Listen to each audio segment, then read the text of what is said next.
இன்னைக்கு நம்ம பேச போகிற கண்டென்ட் வந்து என்னென்னா பயோபாலிமர் அப்படிங்கிற ஒரு டாபிக் பற்றி பேசுவோம். இப்போ நீங்கள் வந்து பிளாஸ்டிக்கில் பாலிமர் கேள்விப்பட்டிருப்பீங்க. இந்த ப்ளோ ப்ரீம் எக்ஸ்ட்ரூஷனு, அப்புறம் வந்து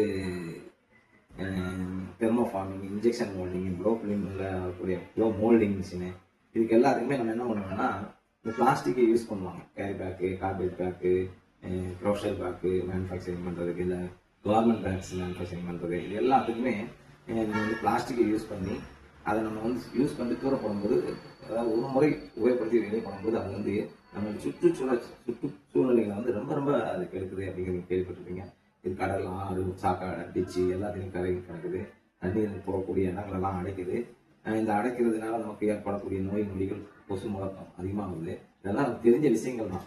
அதனால தான் நம்ம தமிழ்நாடு கவர்மெண்ட் வந்து ஒரு 5 வருடங்களுக்கு முன்னாடி 2019 இந்த சிங்கிள் யூஸ் பிளாஸ்டிக் ஒரு 14 பொருட்களை வந்து தடை செஞ்சாங்க.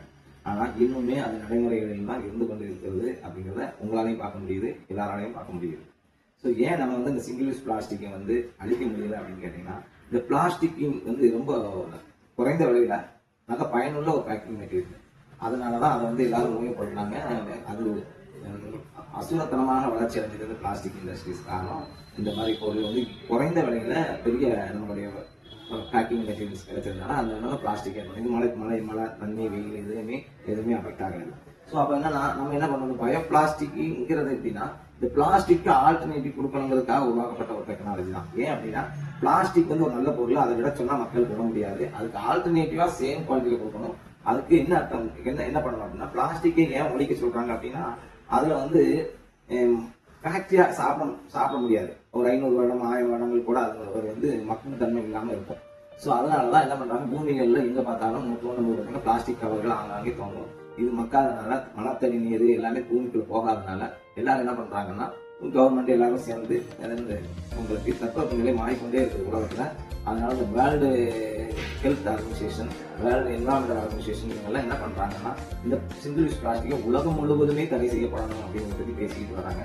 அதுக்கான வாய்ப்பு ஏன் அதை ஈஸியாக வந்து தடை பண்ண முடியலன்னா 2 காரணம். ஒன்று வந்து பிளாஸ்டிக்கே ஆல்டர்னேட்டிவா நிறைய பொருட்கள் வருது அப்படிங்கிறதும், இன்னொன்று வந்து பிளாஸ்டிக் ரேட்டுக்கே அந்த மாதிரி பொருட்கள் கிடைக்கலங்கிறது தான்.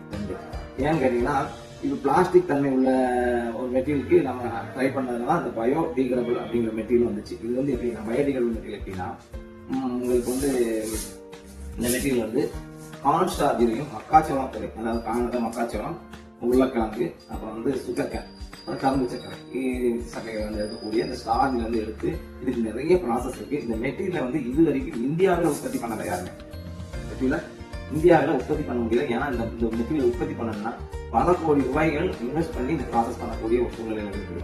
நம்ம ரா மெட்டீரியல்லாம் அவைலபிலிட்டியாக இருக்குது. ஆனால் அதை உற்பத்தி பண்ணக்கூடிய மிஷினரிஸ் போடுற அளவுக்கு அது கிட்டத்தட்ட ஒரு 1600 2500 கோடி பணம் தேவைப்படக்கூடிய ஒரு பிராண்ட். இதை வந்து நம்ம டோட்டல் கார்பன் அப்படிங்கிற ஒரு கம்பெனி தான் முதல்ல இந்த மெட்டீரியல்லாம் போட்டு பண்ணிட்டு இருக்காங்க. இந்தியாவிலையும் கூடிய சீக்கிரம் வந்துடும் சொல்லிட்டு இருக்காங்க. இந்தியாவிலையும் பிளான் போட்டிருக்காங்க.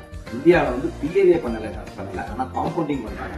இப்பொழுதைக்கு வெளிநாடுகள் தான் இதை வந்து என்ன பண்றாங்க, இறக்குமதி பண்ணி இங்கே வந்து உள்ள மேனுஃபேக்சரெல்லாம் சிப்பெட்ல டெஸ்ட் பண்ணி சென்ட்ரல் பொல்யூஷன் போர்டோட சர்டிஃபிகேஷன் வாங்கி உற்பத்தி பண்ணி பிஆர் கோடோட பிரிண்ட் பண்ணி இந்த பேக் பிலிம்லாம் கொடுத்துருக்காங்க.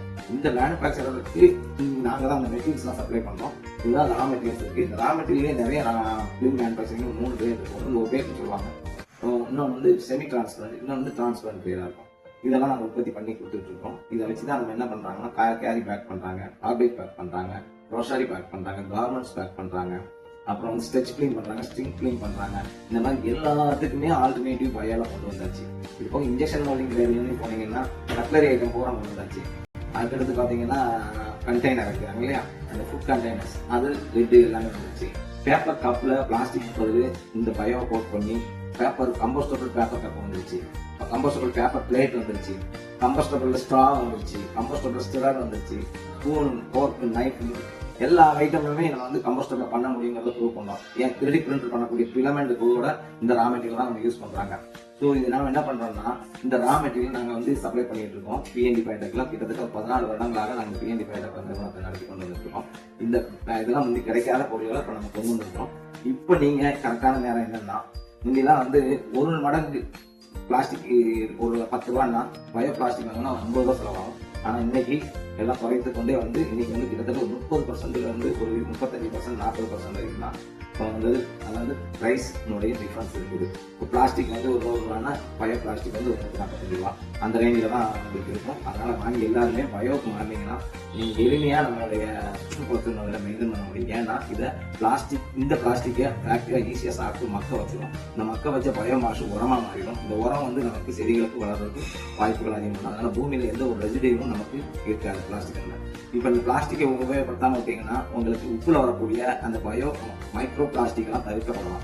ஏன்னா உப்புல வந்து இந்த பிளாஸ்டிக் கரைஞ்சி சின்ன சின்ன துகள்களாக மாறி அந்த உப்பு வடிகட்டும் போது அந்த உப்போட சேர்ந்து வந்தது அதை உப்பை நம்ம அரைச்சி உப்பு தூளாக நம்ம சாப்பிடும்போது அதில் பிளாஸ்டிக் இருக்கு. இப்போவுமே மனிதர்கள் உடம்புல நீங்க எல்லாரோட உடம்புலையுமே நீங்க டெஸ்ட் பண்ணீங்கன்னா உங்க உடம்புல மைக்ரோ பிளாஸ்டிக் இருக்கும். இந்த மைக்ரோ பிளாஸ்டிக் என்ன செய்யும்னா உங்க ரத்த நாள குழாய்களில் போய் அடைச்சி கேன்சர், பிளாக் இதெல்லாம் உண்டு பண்றது காரணம். இது ஒரு முக்கியமான ஒரு ரூட் காசா இருக்கிறதுனால இந்த பிளாஸ்டிக்கை சுற்றுப்புற சூழல்களை வந்து பாதுகாக்கிறதுக்கும் மட்டுமல்லாமல் நம்மளுடைய உடல்நிலையையும் பாதுகாத்துக்கிறது, நம்ம ஆரோக்கியத்தையும் பாதுகாத்துக்கிறது மட்டும் இல்லாம நம்ம கூட பிறவாத அனிமல்ஸ் இருக்கு, விலங்குகள். இந்த விலங்குகள் சாகுவது இந்த பிளாஸ்டிக் சாப்பிட்டு நிறைய இருக்கு.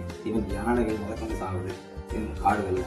அந்த அளவுக்கு கடல்ல பாத்தீங்கன்னா நிறைய மீன்கள் சாப்பிட்டு அந்த உயிரை வந்து இருக்குது. இதுக்கெல்லாம் காரணம் மனிதர்கள் உபயோகிக்கக்கூடிய இந்த சிங்கிள் யூஸ் பிளாஸ்டிக். இதை நீங்க தவிர்க்க முயற்சிப்பீங்கன்னு நினைக்கிறேன். இந்த வந்து நீங்க உங்க மனநிலையில எடுத்து அதை சிந்திச்சு பாருங்க. இப்படி ஒரு பொருளை நம்ம வந்து உபயோகப்படுத்த வேண்டாம் அப்படிங்கிறது. அப்ப நீங்க கேட்ட கேள்வி என்ன, எங்களுக்கு ஆல்டர்னேட்டிவ் கொடுங்கன்னு கேட்டீங்கன்னா ஆல்டர்னேட்டிவ் கிளீன் பேண்டர்ல இருந்து எல்லா பொருட்களுக்கும் கொடுத்துருக்கோம். தெர்மோஃபார்மிங்ல இருந்து ப்ராடக்ட்ஸ் நிறைய மெட்டீரியல்ஸ் நிறைய சிம்பிள் எல்லாத்தையுமே கொண்டு வந்தாச்சு. இதை வெளிநாடுகளில் உள்ள கம்பெனிகள்லாம் இன்னைக்கு பயோ கம்போஸ்டர்லாம் சிங்கிள் யூஸ் பிளாஸ்டிக்கை பேக் பண்ணலாம்னு சொல்றாங்க. அதனால நிறைய பேர் வெளிநாடுகள் பண்றவங்கலாம் இப்போ single use plastic bio composter use பண்ணிருக்காங்க. ஆனால் டொமஸ்டிக் இந்தியாவில் உற்பத்தி பண்ணக்கூடிய பொருட்கள் எல்லாமே தாராளமா பிளாஸ்டிக் உற்பத்தி இருக்காங்க. அது வந்து மாற்றம் கொண்டு வரணுங்கிறதுக்கு இந்த வீடியோ பார்க்கக்கூடிய அதிகாரிகள் மற்றும் உபயோகப்படுத்தக்கூடிய ஹோட்டல் ஓனர்ஸ், எல்லா ஃபேக்டரி ஓனர்ஸ் எல்லாருமே இந்த பயோ கம்போஸ்டருக்கு மாறுபடி தாழ்மையோட கேட்கிறேன். இந்த வீடியோவை ஷேர் பண்ணுங்க, சப்ஸ்கிரிப்ஷன் பண்ணுங்க, பெல் பட்டன் அனுப்புங்க. உங்களுக்கு தெரிஞ்ச நண்பர்களுக்குலாம் இதை வந்து என்ன பண்ணுறீங்க, ஷேர் பண்ணுங்க. அப்போதான் நான் போடக்கூடிய வீடியோ அடுத்தது போடக்கூடிய வீடியோக்கு உங்களை வந்து சேர்ந்தாருக்கும். இது இந்த பயனுள்ள ஒரு தகவலை உங்களுக்கு தெரியப்படுத்துறதுக்கு மகிழ்ச்சி அடைகிறேன். இதுவரை இதை கேட்டுக்கொண்டிருந்த அனைத்து வாடிக்கையாளர் சப்ஸ்கிரைப் பண்ணுற அனைவருக்கும் என்னுடைய நன்றி தெரிவித்துக் கொள்கிறேன்.